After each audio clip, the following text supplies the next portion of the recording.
Cursor has become one of the most popular AI code editors out there, with over a million users. But is it actually worth switching to, or is it just hype? Let's break it down.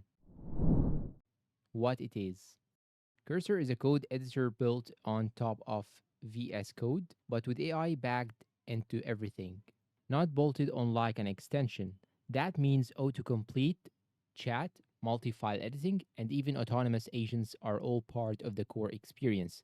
And since it's a VS Code fork, your existing extensions, key bindings, and themes just carry over. Zero learning curve on the editor itself. The learning curve is all about the AI features.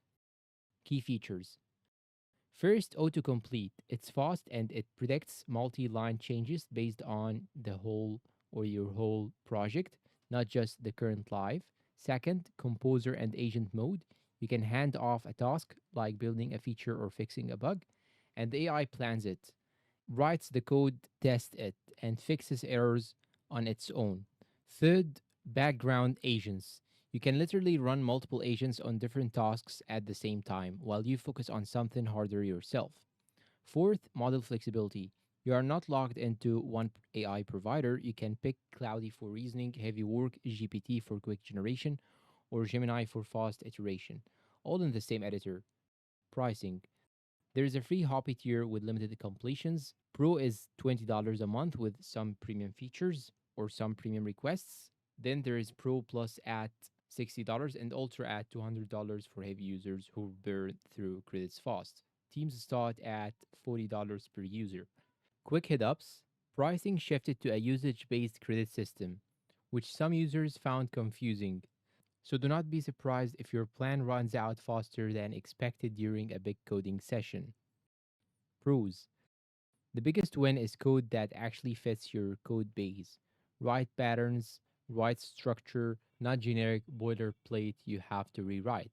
Agent mode saves serious time on repetitive work, and having multiple AI models in one tool is a real advantage over single provider competitors. Cons. The credit system can feel opaque, performance can lag on very large projects, the AI still makes mistakes, it's not a replacement for reviewing your code, and since it's a full editor, not a plugin, you are logged into Cursor's ecosystem, no JetBrains or Vim support.